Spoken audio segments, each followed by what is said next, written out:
UEG Talks, gastroenterology to go. Welcome to our GI podcast. Listen for fresh insights and perspectives in science, education, and professional development. Welcome, everyone. Welcome to part 2 of this episode, Complications and Endoscopy discussion with Dr. Srisha Hebbar. In part 1, we discussed about the complications, what immediate actions one should take. We discussed about consent process. We discussed about how to react during a delayed complication. So Srisha is joining us again today. I've introduced him in the first episode. He's consultant gastroenterologist and director of endoscopy at Royal Stoke University Hospitals and recently organized the first UK Complications in Endoscopy Symposium. Welcome back, Srisha. Thanks, Pradeep. Thanks for being again here. Thank you. So, Srisha, I would want to take you back to the symposium. You, rightly so, you invited some patients and relatives who had experienced complications to talk about their experience. And for our listeners, can you explain what would be patients' perspective with regards to sort of the consent process and what would they like to know? I think you briefly explained that towards the end of the first episode. Maybe you can elaborate on that. Yeah, I think from the patient's point of view, I think it's important for them to know why we are doing this. I think, as I said, the indication is the most important. And I think as long as they know that this is the best option, I think because we need to elaborate to them what are the options. And if they're aware that this is the right indication, this is the best option, and irrespective of how complicated the procedure is, most of the time the patients will accept that. And it's also important for us to elaborate our experience as well. Sometimes now I do quote to my patients, especially with ERCP, my complication rate. I think maintaining your own personal data, your own unit data, your organization data in detail, and quoting them to the patients really helps them to develop that trust between you and the patient. So the fact that I think that is really important for especially like a procedures like ERCP as well. And in fact, over the years, our complication rate has come down significantly compared to what the quoted complications has been in the studies is. And then the procedure complications discussion with the patient has to be appropriate for the circumstances as well. Again, as we discussed in the last episode, the patient had other plans in their life, and whether doing this procedure now is appropriate or when you're quoting such high complications, whether doing these procedures after that important life event is important. We have to have that discussion as well. For example, in the previous episode, we discussed about where the patient wanted to go on a cruise. And then I said, yes, you can, but then the patient developed complication. But in hindsight, I should have said, you can go to the cruise and then come back and when we'll do this procedure, because if you have a potential complications, then definitely you can't go on the cruise, which you have been planning for last 2 decades. I think it has to be tailored to the circumstance of the patient as well. Yeah. And I want to stress that what's best option, what you think for the patient may not be the same from the patient's perspective. For them, the best option or maybe a completely different thing, leaving the polyp all alone and live with the polyp rather than, I guess, or live with a stone, for example. I'm happy to take that risk rather than going through this. So I think it should be very individual in that aspect. Srisha, early recognition of sort of any delayed complication is important to improve the outcomes. We talked about this earlier, and our patients often present very late. And you mentioned something about you put certain measures in place. You briefly mentioned some leaflets and things. So what's your practice? What measures do you take or have in place to recognize these delayed complications, the support the patients would get in case if that happens? So can you just elaborate a little bit on that? Yeah, I think to prevent what you say is a delayed complication, as I mentioned, that majority of the times, these delayed complications are unrecognized complications at the time of the procedure or at the time of the recovery. So again, my practice has changed because of the experiences I've had over the years. One of the things which I have learned is that if you think something has gone wrong at the time, as we discussed last time, to doing something endoscopically, even if you overdo it, is the right way. than not doing anything. For example, you've done a polyp resection. You think, has it gone a little bit deeper? Clipping at that time itself will avoid sleepless nights and also a potential delayed complication for the patient rather than just not doing anything at all. For similarly, in an ERCP setting, a post-sphincterotomy perforation is very difficult to diagnose at the time as in a colonic perforation. And if we think we've just gone a little bit more deeper, putting a fully covered metal stent in is what we think is the right thing to do, even if it's a bit more expensive. So sometimes we think that overdoing at the time of the procedure is much more better than not doing anything. Similarly, doing recovery, if the patient is still complaining of discomfort, just dismissing it, saying that I think it should be fine. When you go home in a day or two, it will settle down, is not a good option. Sometimes if you're worried about it, keeping the patient in the hospital, getting a CT scan before they go in might be a better option. I think by doing these kind of measures, and if you're really sure that the patient is completely fine, and then giving the right information to the patient about what are the potential complications which they can develop and when they should contact the hospital or when they should go to the A&E immediately, not delayed. I think those kind of discussions are very, very important. Yeah, so detailed post-procedure information is very important. And not all of us do that, Srisha. I think, within the UK, I think, we are guilty that some of us don't give full information to our patients where and how to seek help. I've had patients go to their GP with melena post-polypectomy, which despite giving them information, for example, sometimes. So these things can happen. So I think educating them properly is important. Srisha, have you come across a patient dying after an endoscopic procedure, whether that is your procedure or your colleagues? Tell us what happened. How was the situation managed after that? And what are the things that go through? That's probably the extreme end of what one can go through in this field. Yeah, I think, Pradeep, especially for someone like me who has been, majority of my work is therapeutic procedures. Unfortunately, I have come across death, not once, but in few occasions as well, when I take my complications, which happened with my trainee as well. So it's important here to say that when it happens with a trainee, I am there. So it's my complication still. So I would say that it's been few occasions when I've had that.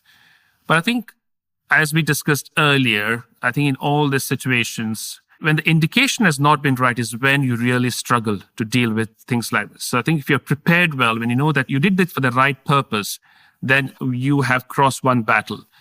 And the next aspect is that having that communication with your patient and the family right from the beginning, explaining them, being transparent what has happened, and then, as we discussed again, apologizing for what has happened is all very crucial steps in your healing process as well. Again, we're all different. We all deal with differently. But for me, what's important is that once I've done all of this, I go into deeper aspects of identifying, reflecting on the procedure and where I could have done things better. And then I always seek for one or two learning points from every complications. And if I've reflected on it and I know that I'm going to apply it on it, then for me, that guilt and shame and all those emotions disappears. I know when things like death happens, it will not haunt you, but it will always be in the back of the mind when similar situations arises. But I don't dwell on it more longer, because if I keep on dwelling on it, then that will affect my further procedures. You can become risk aversion and I might not do the right decisions.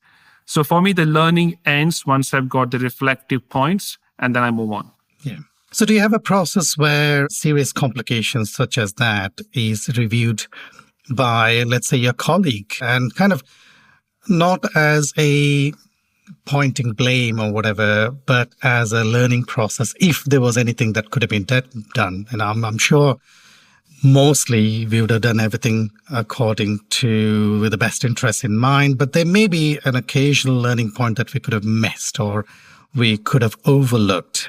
So do you always ask one of your colleagues to go through this and go through the case notes, for example, and see if there's any points to improve in such a serious complication? Yes, I think this is a detailed process. I was talking earlier on my personal journey on it.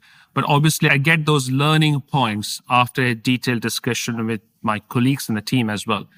And as you know, as part of the clinical governance, we have to do that to make sure that we have a detailed discussion with the team. We used to have an yearly meeting or once in 6 months meeting where we go through these complications in detail. But now I think that's too late. We should disseminate that information, get those learning points quite early on. Especially in ERCP, among our colleagues, what we are doing now is that as soon as there is a complication, we get the team very quickly along and then go through the complication in detail, put out our learning points, what I think I should have done better, but then also ask them, is there anything which I have missed? Is there anything from your point we should have done differently? And then make this as a team learning effort. And it's also important that you disseminate this information wide as well. I think once we get 1 or 2 learning points, there's no point just keeping it in. So there are several instances where in our courses, we have said, we have had this complication. And then there's so many of them said, yes, I have seen this. But if we don't disseminate this information, unfortunately, this will happen somewhere else as well. Okay, and we'll come to that a bit later. I want to talk about it towards the end of this discussion, Srisha. Let's move on to the endoscopists. And you alluded to that we all deal with things very differently, depends on our personalities. And how does a complication affect endoscopists as a person in terms of their performance, psychologically, for example, and their future performance? And how could you put measures in place if endoscopists go through an extreme complication such as death or even a serious complication? Yeah, I think, as you said, we're all different. And unfortunately, for some people, this could lead to increased stress, anxiety, the guilt, the shame, all comes in as well. And all of this can make them lose their confidence, make them risk aversive. And unfortunately, for some, it can also stop them from doing the procedure as well. So I think the emotions can be varied, but of all of this, the most dangerous people are those who don't have any insight at all. I know there are people sometimes who it is a procedure which was a problem, or it was the instruments which was a problem, or the nurses, or the patient, but never themselves. But most importantly, I think majority of us, thankfully, lie in the other extreme wherein we are actually reflective upon it affects us quite significantly. I think we still have that tendency that, there is a complication in the list, and then we carry on, we crack on and start doing the next procedure. You take about half an hour or 45 minutes, you deal with it and move on. But I think we have to change that attitude. People try to understand how much it has affected them. So I think the best thing for the patients as well, if the complication happen like that, somebody else takes over the list on that day, we don't do that. We should start doing that. And also the debriefing as well, even if it is a consultant colleague, having someone as a mentor they can go and speak to them and discuss about the complications is very, very important. So as for the trainees, again, we have to give that debriefing very, very well, where it's a non-judgmental way. And then again, our clinical governance process, thankfully, is changing, especially in UK, where there was a root cause analysis before, wherein some amount of blame was placed on the individual. Now, the new clinical governance, the patient safety, what is called as a PSERF in UK now, at least in theory, is about not blame the individual, but look at the system and change the system. So how well it is adopted and how well it will change the system without blame the individual, we have to see. But I think the thought process should be on these lines to support the individual, but also not blame the individual, but look at the system and processes which affects it and change them. Srisha, you mentioned about the invincible endoscopist whose everything else is at fault except for him or her. Let's talk about the endoscopist in trouble and those who have a pattern of complications, multiple complications. As an organization or as a leader within your organization, I don't want to put a blame on someone. I guess people who do extremely complex procedures by nature will come across more complications. The very nature that I remove failed procedures or complex polyps does mean that I will have my higher burden of complications. So we need to recognize that. But there are outliers within those fields. Either, you're choosing the wrong indication and you're doing wrong procedures, for example. And sometimes it might just a bad luck, series of events, one after the other. How do you recognize those? What processes can be put in place within the organization to deal with such individuals? Yeah, I think it's important when you look at that cases in detail, have a detailed discussion among the team and to identify what were the learning points as we discussed. And also when you're having the discussion with the individuals, even if there's a series of complications, whether this was something which was avoidable or was it just the nature of the procedure where they had, unfortunately, a series of complications. But even if it happens, series of complication when it was unavoidable, it affects the individual. I think it's very important to support those individuals in those time, even if it was unintended, even if the indications were appropriate, because it does affect them. And in fact, these individuals have significant insight and in fact, they want help. Any measures you could saying that, okay, apart from debriefing, having supportive shoulders, offering them that why don't we do a few procedures or a few lists together, I'm sure majority of the individuals who have insight will accept that. But to say that outliers are the ones who don't have any insight, and those are the ones who will not accept measures like this, wherein saying that why don't we do some supportive lists, why don't we do the list together, why don't somebody observe you and then offer you support? And in fact, people who are outliers, who don't have insight, don't accept that. And in those situations, I think it's very important that the organizations make every effort to make sure that the patients are protected. So I think gathering all the information from your allied colleagues, the nurses will give you information as to how the individual is and your other colleagues as well.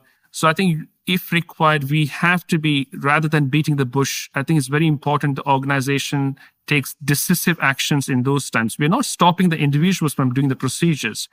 We are just saying that at this moment, I think probably you will not be given this accessory for the time being, for example, ESD knife or something else, until you do few procedures with your other colleagues, and then everyone is deemed that you are fit enough to continue doing this. I think you have to put it in a much more diplomatic way, but at the same time, the patient comes first.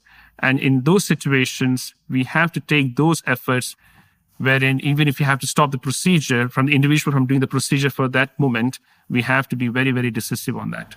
Yeah. So it's about putting that supportive infrastructure rather than putting barriers on such individuals. Exactly. I think we can never judge immediately in those situations. I think we should never be saying that you will never do this again. I think that's not right.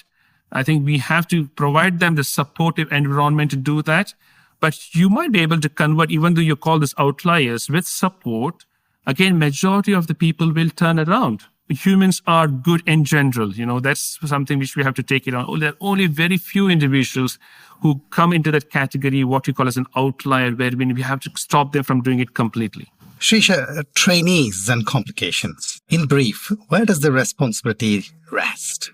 Yeah, Pradeep, I think I've been very vocal on this, and I think the responsibility lies completely on the trainer. I think we have to take complete responsibility on this. There's no second thoughts on this. Srisha, I just want to briefly talk about the symposium that you organized recently. How did you get the idea? How did you go on choosing the content, and who did you consult? And I found it very amazing. I think there should be a lot of future events like this. And as being part of a national society organization, how would you take things further in terms of educating people, organizing such symposiums, let's say on a national level or an European level? And have you already made some, if you want to reveal your secrets, made some progress in this aspect? No, I think this came about, the thought about the complications symposium came about mainly from the discussion I was having from one of our national colleagues while we were having a train journey together after meeting in London. So this is out in the open. So I can say that this individual has had the situation wherein he was a national news and wherein he had 4 complications and all the inquests were held under media scrutiny. And so he asked me, is there an opportunity for me to speak somewhere? And when all the aspects he mentioned about was all about positive things, what support he got after all these events. And then that's when we decided that, why don't we put together a complication symposium, which will be very useful. And within about 6 weeks, we designed a program mainly because of the support we had from many people I spoke to. And thankfully, because of the BSG involvement and so on, we have got so many national friends, and then made a few drafts and then showed it to them. And then within 6 weeks, we had the program. And I think going forward, I think one thing we have to, which I've been saying, is that we have to normalize discussing complications. I think this should become a focus. We normally focus on things, how to do well, how this procedure is done and how this technique is done very well. But I think there's so much of learning from when things go wrong. And especially with the newer procedures, we have to keep highlighting every procedure which has gone wrong. And that's when we learn more from it. And my own personal journey, I can say that the more I've discussed my complications, my procedures, my personal experience, my complications have gone lesser and lesser. And I think that is what we should be doing, and nationally and internationally as well, where complications should be a focus of every meeting and focus on when things go wrong. We have already recorded from our complications symposium, and we have some ideas how to promote this or to disseminate the information which we had from our symposium elsewhere as well. But early days. Lovely. I guess the big meetings like UEG Week should have probably half a day dedicated, or maybe a separate symposium altogether at a European level would make. And I hope, Srisha, you will continue to do this yearly or biannual, or once every 2 years or so. Srisha, thanks for joining us so early today. I know it was 6:30 in the UK, and we both have to go to work now. And thanks for your time and effort into the discussions. And I hope our listeners benefited from all the discussions that we've had. Any final words before we wind this? No, I just want to thank you, Pradeep, and the UEG for making this topic a priority and discussing this in detail. Thank you very much. Thanks, everyone. We'll see you in the next episode.